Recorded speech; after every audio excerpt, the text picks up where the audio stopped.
Good morning, everyone. This is Barry Knapp with Ironsides Macroeconomics. It's 8 a.m. Mountain Time, Monday morning, August 26th. First, an apology. Apparently, the audio wasn't working on my first attempt to do this this morning. Again, sincerest apologies. I seem to be struggling with Zoom a little bit recently.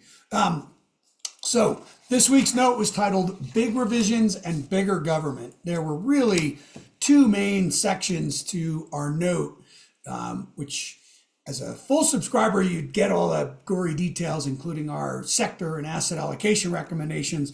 But what we really dug into this week was the big negative revision or first estimate of the annual payrolls benchmark revision for the year ended March of 2024.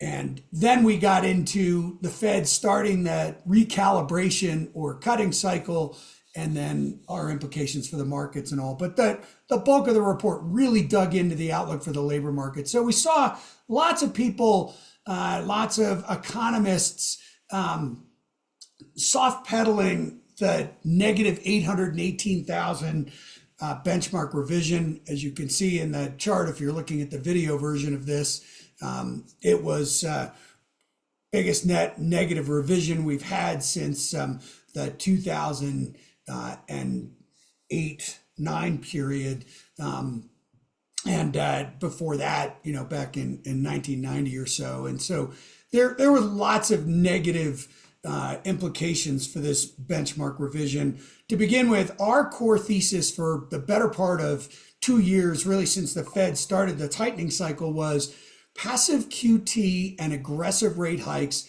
was going to cause a deep yield curve inversion that was going to penalize floating rate borrowers to a much greater extent than large corporates that could borrow out the yield curve, where the term premium on the benchmark, risk-free rate, the 10-year treasury, was negative, and credit spreads were likely to be tight because of the portfolio balance effect.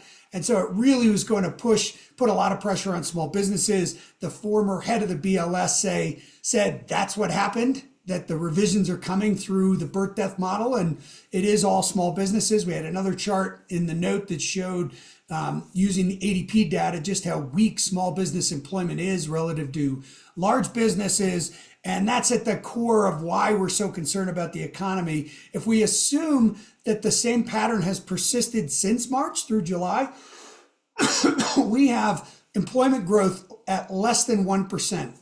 When that happened in 90, 01, and 07, we were either already in a recession or on the verge of one. So again, we think a recession possibly could be avoided, but this is a real negative sign, and any soft pedaling of it is, I don't know, gaslighting from a political perspective. It's not clear to me. We went on then to look at the sectors that had the negative revisions. Needless to say, they were all cyclical sectors. And we looked at the strength of government employment and government wage growth relative to the private sector. That's bad news for productivity over time. It's perhaps why we aren't in recession already, but it's not a good look, and not the way it's not the way to run a railroad. So we then went on to talk about the recalibration cycle. We do think that they're going to start with 50 basis points. We think the data is going to get worse between now and the Fed meeting. And we'll see that probably starting with a negative revision to GDP on Thursday. The next payroll report, some think we'll get something of a snapback.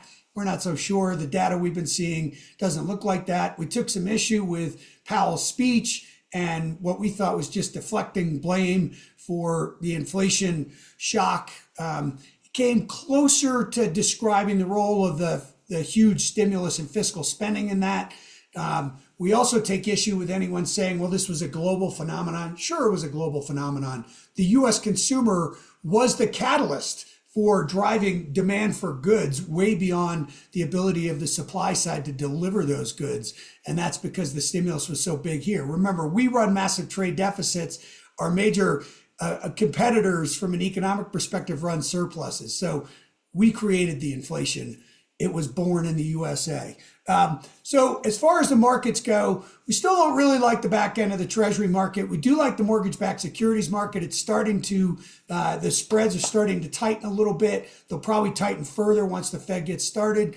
We're not sure the equity market really is going to look through this weakness. We still think it's likely that we will get another pullback here, that what happened in early August was a warning sign, not a one-off. So that's it for me this week. Again, I apologize for the audio problems with the first version of this. Barry Knapp from Ironsides. Have a good week, everyone. Thank you.